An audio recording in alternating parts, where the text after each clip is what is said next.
Hi, it's Deborah. Um, I am making this video mostly for clarity. I mean, it's to show support for my stepsister for sure, but I just really want to get some like my story out there in relation to what she remembers, just for clarity purposes, for people that know her and don't know me, and also for people that know me and might be freaking out at the moment. And I want you to be calm because it's all okay. Um, so, my stepsister has not been a part of my life for most of my life. Uh, when we were children, we lived together. My dad had four children, and her mom had four, and so they got married, and we lived together for about 4 or 5 years before they got divorced. So when we were children, we all lived together. So those bonds, when you're a child, those develop pretty strongly. Um, and so I will say that, okay, I think my dad and her mom got divorced, I think in 79. It might have been 80. I'm fuzzy on the years. Um, but I don't even know why they got divorced. I know that there was a sense of urgency. It happened very sudden. All of a sudden, boom, we're moving out. I don't even remember moving out. All I remember from that whole time period of the divorce is one scene, and I was riding in the car with my dad.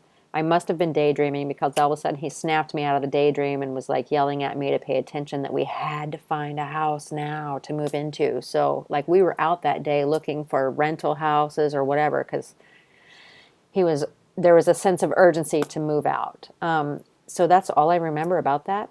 And we only moved about 4 or 5 blocks away, but yet we never communicated ever again. I don't even know when my little sisters moved away. So, um, in 1992, I think, I'm fuzzy on that year also, fuzzy on a lot of stuff. Um, my birth sister and I took a road trip to go see our two stepsisters. They're twins. And so we took a road trip to go see them. And during that time, our one stepsister had told us about some memories that she recalled. She told us that she remembered our parents taking her to someplace, and that she was a part of a satanic ritual. And I asked for more information, but she said she didn't want to give any more information because she wanted us to remember on our own, and then also not muddy, the memories, and just have my memories be mine and hers be hers, and not confusing the two, which I am very grateful for. I appreciate, although I never did remember anything. Um,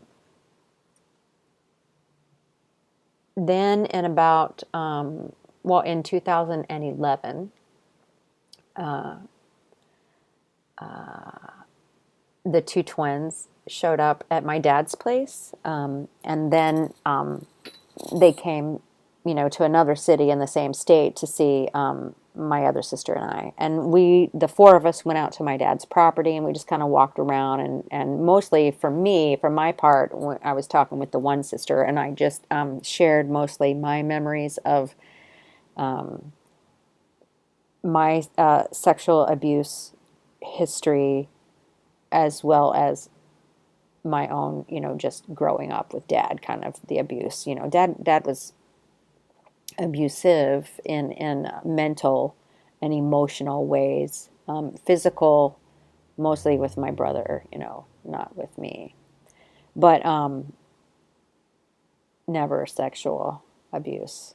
But So he was a difficult man, mostly unhappy, didn't really have a lot of joy, angry a lot. But he did have, times where he had joy and love and stuff, but he just, he had a rough life too. So, in 2011, when they showed up, I still didn't hear their story. But after they left, not long after, I had a visit from law enforcement. So they did come to get law enforcement involved in what my sister had remembered. Now, the law enforcement, they did ask questions, but and they did tell information to me, but the information that they shared with me, I found out about 6 weeks ago, was not the story as my stepsister recalled it. So they ad-libbed, and it seemed like, he was steering me in a different way, because the things that he said, it's not how she remembered. So it's very interesting that he told really wacky things to me. It's just interesting. So um, then, just about 6 weeks ago, I pay attention to synchronicities, and I started getting a lot of synchronicities about her and about the town that she's from and that we used to live in. And so I just thought, well, I think I just need to reach out to her. So I didn't have her number, but I looked it up. I thought maybe I might have it, but it was a generic voicemail, so I was afraid to leave a message, or maybe I did. I don't remember. But then a couple weeks after that, she called, and we were playing phone tag at this time because I didn't answer this time. So during the whole phone tag experience, my other sister, my birth sister, found her blog, and I went to her blog, and that was the first time I ever heard the story. So about 6 weeks ago was the first time I ever even heard my stepsister's everything that she remembers, or her story of what she remembers. And it is a very difficult story to hear because it's about my dad, and it's awful, actually. But she made a video as well as wrote. So as I'm listening and reading everything, the thing that sticks out to me is what she's talking about, his behavior during these times, these specific times. It was like he was in a trance-like state, that he was there but not really. He wasn't the one pushing the button, so to speak. He just wasn't behind the curtain. So that is what really stuck out to me and gave me the courage to look, and I'll tell you why. I'll tell you why. I notice things that most people don't notice. I'm not normal. I'm not usual. I'm odd. So when I see some connections that make me, I dig. And so I had already been looking at MK Ultra for years already in relation to, was my mom and dad, were they victims of MK Ultra? MK Ultra is a mind control program that the CIA, among other governments and organizations, use, as well as families. There were about 150 is what I read somewhere. I don't even know if that's accurate, but there were many subgroups of what we do know. These all allegedly stopped, by the way. In 1992, a little history, in 1992, the Canadian government gave 70 MK Ultra families money because of them being the victims of MK Ultra. These are patients, prisoners, regular civilians, and servicemen and women. They didn't care, children. They were experimenting on everybody. So drug addicts. In 1995, Bill Clinton apologized. You can see the video on C-SPAN. I watched that the other day just to see if I could find it. So this is real stuff that the media never reported on, or barely reported on, did not make a big deal about, which is astonishing. Why not? Everybody should know about this program. It's ridiculous that they have kept it from us. Anyway, so I do also know, just from reading, listening to other people's testimony, some insiders and whistleblowers, it's not just about mind control, but they can also implant false memories.